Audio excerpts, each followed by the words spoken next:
혹시 직장에서 누군가 때문에 일이 좀 꼬이거나 아니면 팀 전체 분위기가 좀 가라앉는 경험 혹시 해보신 적 있으신가요? 애써 세운 계획을 뭐랄까 은근히 방해하거나 또 꼭 협력이 필요한 그런 순간에 찬물을 확 끼얹는 동료요. 오늘은 바로 이런 우리가 흔히 말하는 회강꾼에 대한 좀 깊은 이야기를 나눠보려고 합니다. 특히 요즘 많은 조직에서 핵심 목표로 삼는 ESG 경영처럼 정말 모두의 협력이 중요한 과제를 추진할 때 이런 분들이 있으면 더더욱 힘 빠지죠. 마침 좋은 자료가 있는데요. 정신건강의학과 전문이시면서 또 경영학 박사학위도 있으신 이호경님의 글입니다. ESG와 회방꾼 대처법이라는 글인데 이게 우리의 탐구 자료가 되겠습니다. 이 글이 보니까 회방꾼의 심리부터 아주 실질적인 대처법까지 상당히 날카로운 분석을 담고 있더라고요. 그래서 오늘 저희와 함께 이 자료를 좀 속속들이 파헤쳐보면서 당신의 일과 관계에 적용할 수 있는 그런 통찰을 같이 찾아보는 시간을 갖겠습니다. 특히나 그 ESG 목표 달성이라는 맥락에서 이 문제를 한번 들여다볼 텐데요. 잘 아시겠지만 환경, 사회, 지배구조 이걸 다 아우르는 ESG는 이거 말 그대로 전사적인 협력이 생명이잖아요. 근데 회방꾼은 바로 이 지점을 아주 교묘하게 파고들 수가 있거든요. 네, 맞습니다. 그래서 이번 탐구의 목표는 아주 명확합니다. 우선 이 글을 통해서 회방꾼이라는 게 정확히 어떤 유형의 사람인지, 그리고 그 사람들 행동 이면에 숨어있는 심리적 동기는 대체 뭔지, 이걸 좀 깊이 있게 들여다볼 거고요. 그리고 이제 가장 중요한 부분이겠죠. 만약에 당신이 이런 동료와 함께 일해야 하는 그런 상황에 놓였다면 어떤 구체적이고 현실적인 전략을 쓸 수 있을지 여기에 좀 집중해서 분석해 보겠습니다. 단순히 문제를 피하는 걸 넘어서서 어쩌면 이 골치 아픈 상황을 당신 자신과 또 팀의 성장을 위한 의외의 기회로 바꿀 수도 있지 않을까, 이런 실마리까지 찾아보는 게 이번 여정의 핵심 목표라고 할 수 있겠습니다. 좋습니다. 그럼 첫 단추로 이 글에서 정의하는 회방꾼의 실체부터 좀 명확히 하고 가볼까요? 우리가 그냥 흔히 생각하는 것처럼 단순히 악의를 품고 남을 괴롭히는 사람 이런 것만 뜻하는 건 아니라고요. 네, 정확합니다. 그 범위가 생각보다 훨씬 넓어요. 의도했든 의도하지 않았든 아니면 본인 스스로는 전혀 인식을 못하는 상태에서도 결과적으로 보면 타인의 업무나 계획을 방해하고요. 그리고 공동의 목표보다는 자신의 이익을 먼저 생각하고 또 미묘하게 주변 사람들을 좀 조종하려는 경향을 보이는 이런 사람들을 다 포괄하는 개념입니다. 이 글에 따르면 가정이나 학교, 사회 곳곳에, 그리고 당연히 우리가 주목하는 이 직장 환경에도 이런 유형의 인물은 반드시 존재한다고 하죠. 심지어 스스로는 되게 정의롭거나 합리적이라고 생각하는 경우도 많다고 하니까 그 점이 좀 흥미롭습니다. 본인은 모를 수도 있다. 이러면 더 까다롭게 느껴지는데요. 이런 회방꾼이 그럼 조직에 미치는 영향은 어느 정도일까요? 그냥 좀 불편한 동료 이 정도 수준을 넘어서는 문제인가요? 사실 심각할 수 있습니다. 그래서는 미꾸라지 한 마리가 온 웅덩이를 흐린다는 우리 속담을 딱 인용하면서 그 파급력을 경고하고 있어요. 마치 그 맑은 물에 먹물 한 방울이 턱 떨어지듯이 한 사람의 어떤 부정적인 행동이 조직 전체의 분위기나 성과를 이렇게 잠식해 들어갈 수 있다는 거죠. 구체적으로 보면 일단 인간관계의 신뢰를 깨트립니다. 앞에서는 웃으면서 아첨하다가 뒤돌아서서는 막 험담을 늘어놓고 불필요하게 사생활을 캐묻거나 약점을 이용해서 은근히 협박하기도 하고요. 또 조직의 에너지를 막 고갈시키죠. 소위 말하는 강약약강 있잖아요. 그런 태도로 아랫사람한테는 군림하려 들고 윗사람한테는 좀 비굴하게 굴면서 겉으로는 회사를 위하는 척하지만 사실은 자기 이속만 챙기는 경우가 많다는 겁니다. 듣기만 해도 피곤해지네요. 결국엔 이게 팀 전체에 안 좋은 영향을 미치겠군요. 네, 맞습니다. 이런 행동들이 계속 쌓이면 팀의 생산성은 당연히 떨어질 수밖에 없고요. 다른 구성원들은 만성적인 불안감이나 우울감, 심하면 무기력감에 빠지게 됩니다. 아니, 누가 옆에서 계속 태클을 거는데 신나서 일할 수 있겠어요? 그렇죠. 특히나 ESG 경영 내재화처럼 부서 간의 벽을 허물고 다 같이 공동의 목표를 향해 나아가야 하는 이런 과제에서는 정말 치명적인 걸림돌이 될 수밖에 없는 거죠. 그 협력의 고리 자체를 딱 끊어버리는 역할을 하니까요. 알겠습니다. 그런데 근본적으로 왜 이런 행동을 하는 걸까요? 길게 보면 협력하는 편이 자기 자신한테도 더 이로울 것 같은데 말이죠. 바로 그 지점에서 글은 사회적 딜레마, 즉 소셜 딜레마라는 개념을 소개합니다. 이게 뭐냐면 개인의 합리적인 선택, 그러니까 단기적인 이익 추구가 결국 집단 전체에게는 비합리적인 결과, 즉 장기적인 손실을 가져오는 상황을 말하는 거죠. 협력은 물론 집단의 지속 가능성을 높이지만 당장 눈앞에 보이는 이익은 배신, 다시 말해서 자기 목만 딱 챙기는 행동에서 더 크게 나타날 수 있다는 겁니다. 회방꾼은 바로 이 단기적인 유혹에 좀 더 쉽게 넘어가는 경향성을 보인다, 이렇게 분석을 해요.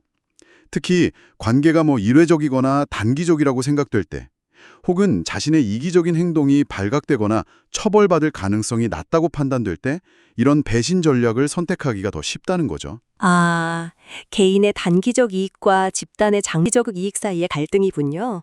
네, 흥미로운 분석입니다. 여기서 더 나아가서 동양 철학의 상생상극 개념으로도 이 현상을 조명하는데요.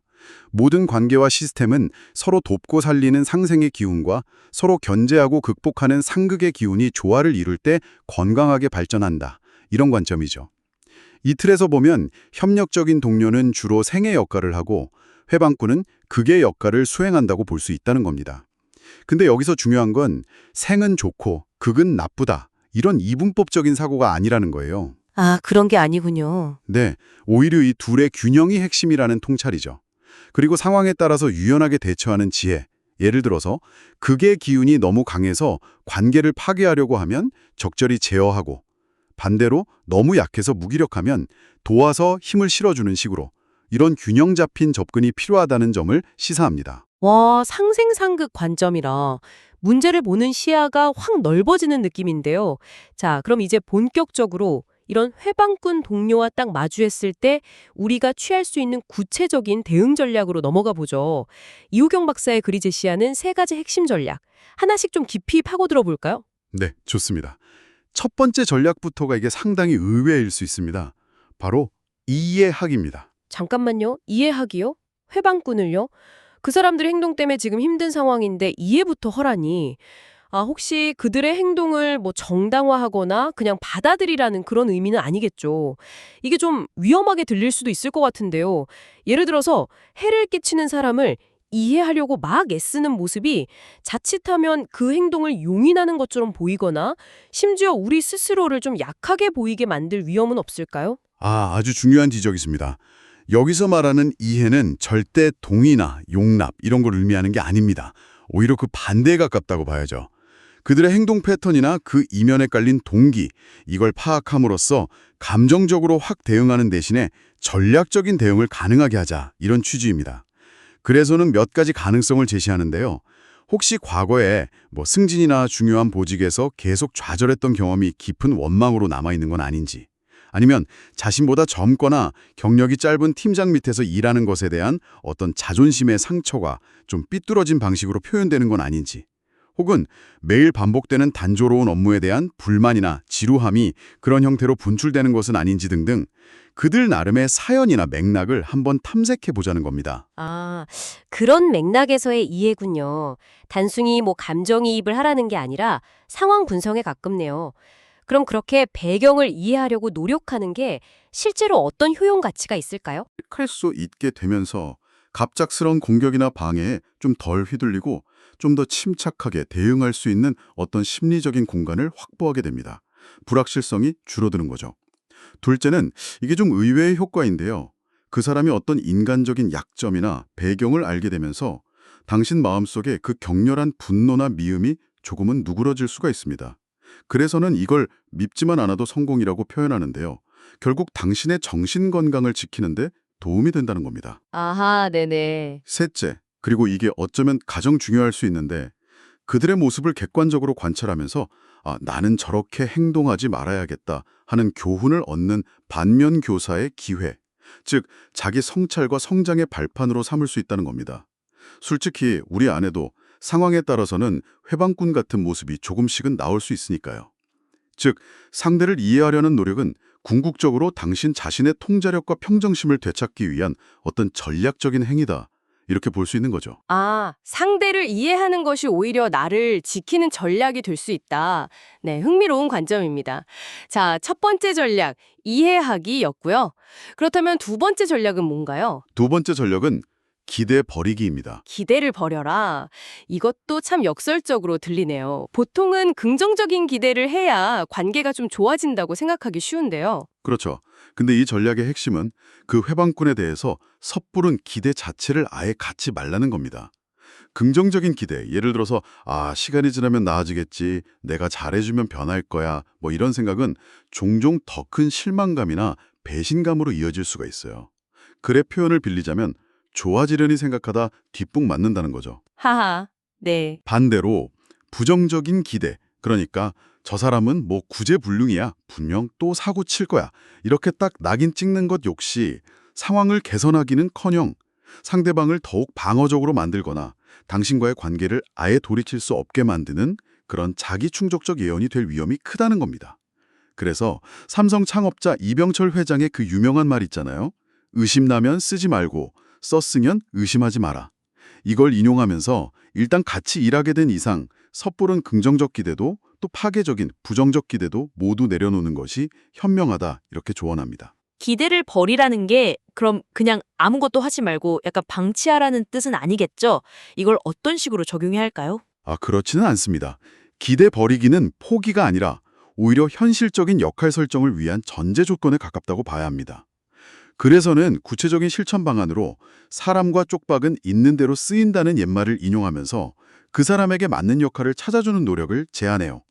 아무리 다루기 힘든 사람이라도 그 사람이 가진 특성이나 경험이 어떤 특정 상황이나 역할에서는 의외의 강점으로 발휘될 수도 있다는 거죠. 자리가 바뀌면 행동도 달라질 수 있습니다. 예를 들어 평소에 불평불만이 많던 사람이 오히려 문제점을 찾아내는 어떤 감시나 비판 역할에는 더 적합할 수도 있겠죠. 그럴 수도 있겠네요. 의도적으로 거리를 두고 그냥 내버려 두는 것이 차선책일 수도 있다고 합니다. 우리 몸 안의 유익균처럼 조직 내에 약간의 어떤 긴장감이나 이질적인 존재가 오히려 안일함을 깨고 변화를 촉진하는 촉매제 역할을 할 수도 있다. 이런 가능성까지 열어두는 거죠. 중요한 건 그들을 단순히 문제인물이나 희생양으로 딱 규정하지 않고 팀의 전체적인 역량 강화라는 큰 그림 안에서 그들의 존재를 어떻게 활용하거나 최소한 관리할 것인가 하는 전략적 관점의 전환입니다. 기대 버리기, 그 안에서 현실적인 역할을 모색하거나 때로는 전략적으로 거리를 두는 것, 이게 두 번째 전략이었군요. 이해하기와 기대 버리기가 다소 좀 내면적이고 수용적인 접근이었다면 이제 마지막 전략은 좀 더 행동 지향적일 것 같은데요. 네, 정확히 보셨습니다. 마지막 세 번째 전략은 단호하게 대처하기입니다. 드디어 좀 더 직접적인 행동 방침이 나오는군요. 약간 속이 시원해지는 느낌인데요. 네, 그렇죠. 앞선 두 전략이 회방꾼을 이해하고 또 우리의 기대를 조절하는 어떤 내적 관리에 중점을 두었다면 이 세 번째 전략은 외부적으로 명확한 행동을 취하는 곳에 초점을 맞춥니다. 그래서는 회방꾼의 행동이 때로는 미성숙함의 발로일 수도 있지만 그렇다고 해서 당신이나 팀 전체가 그로 인해서 계속 고통받고 업무에 심각한 차질을 빚는 것을 용납할 수는 없다. 이런 현실적인 판단을 강조해요. 이상적으로는 그래서도 언급하듯이 처음부터 뽑지 말고 뽑았으면 교육해서 바꾸고 그래도 안 바뀌면 내보내야 한다는 것이 정답이겠지만 그렇죠. 현실은 그게 어렵죠. 네, 현실적으로 인력 관리가 그렇게 쉽지 않다는 것을 인정하고 주어진 환경 내에서 가능한 다른 방법들을 모색해야 한다는 거죠. 맞아요. 현실에서는 사람은 마음대로 이동시키거나 조치하기 어려운 경우가 훨씬 많으니까요. 그렇다면 구체적으로 어떤 단호한 대처 방법들을 제시하고 있나요? 몇 가지 현실적인 방법들을 제시합니다. 첫째는 주변의 힘을 활용하는 것입니다. 당신 혼자 힘으로 이게 좀 어렵다 싶으면 사내 영향력이 있는 상사나 당신을 지지해주는 동료들 혹은 관련된 다른 부서나 HR 같은 공식적인 채널에 도움을 구하는 겁니다. 때로는 이런 집단적인 목소리나 공식적인 개입이 개인적인 노력보다 훨씬 효과적일 수 있습니다. 둘째는 평판을 전략적으로 활용하는 것인데요. 대부분의 사람들은 자기의 사회적 평판에 굉장히 민감하게 반응합니다. 겉으로는 태어난 척해도 자신에 대한 부정적인 평가나 소문이 돌면 위축되거나 행동을 좀 조심하게 될 수 있죠. 물론 이 방법은 매우 신중하게 사용해야 하지만 때로는 회방꾼의 행동을 제어하는 사회적 압력으로 작용할 수 있다는 겁니다. 주변의 지원과 평판 활용이라 생각보다 좀 섬세한 접근이 필요하겠네요. 혹시 더 직접적인 방법도 언급이 되나요? 네, 마지막으로 언급되는 것이 처벌적 조치를 고려하는 것입니다. 여기에는 공식적인 인사고과에서의 불이익 반영, 팀 내 역할 축소나 변경을 통한 어떤 소외, 공공연한 비판이나 낮은 평가, 그리고 심한 경우 공식적인 징계 절차까지 포함될 수 있습니다. 하지만 여기서 이 글은 아주 강력한 경고 메시지를 전달합니다. 처벌은 이게 양날의 검과 같아서 결코 모든 문제 해결책이 될 수 없으며 잘못 사용하면 오히려 역효과를 낳을 수 있다는 점입니다. 아, 그렇죠. 그럴 수 있겠네요. 네. 예를 들어서 부당하다고 느낀 처벌은 상대방의 반감과 복수심만 키워서 더 교묘하고 악의적인 방식으로 회방을 놓게 만들거나 아니면 조직 전체의 분위기를 아주 경직시킬 수도 있습니다. 따라서 처벌이라는 카드는 정말 최후의 수단으로 고려하되 그 잠재적 효과와 심각한 부작용을 충분히 따져보고 극도로 신중하게 접근해야 한다고 강력히 경고하고 있습니다. 단호하게 대처하되 특히 처벌과 같은 그런 극단적인 방법은 매우 신중해야 한다는 점 이것 꼭 명심해야겠습니다. 자, 오늘 우리는 이후경 박사의 글 ESG와 회방꾼 대처법을 통해서 직장 내 골칫거리죠. 회방꾼의 실체와 그 영향력을 파악해왔습니다. 그리고 그들을 상대하는 세 가지 핵심 전략, 이해하기, 기대버리기, 그리고 단호하게 대처하기와 각 전략의 구체적인 실행 방법, 그리고 주의점까지 깊이 있게 탐구해봤습니다.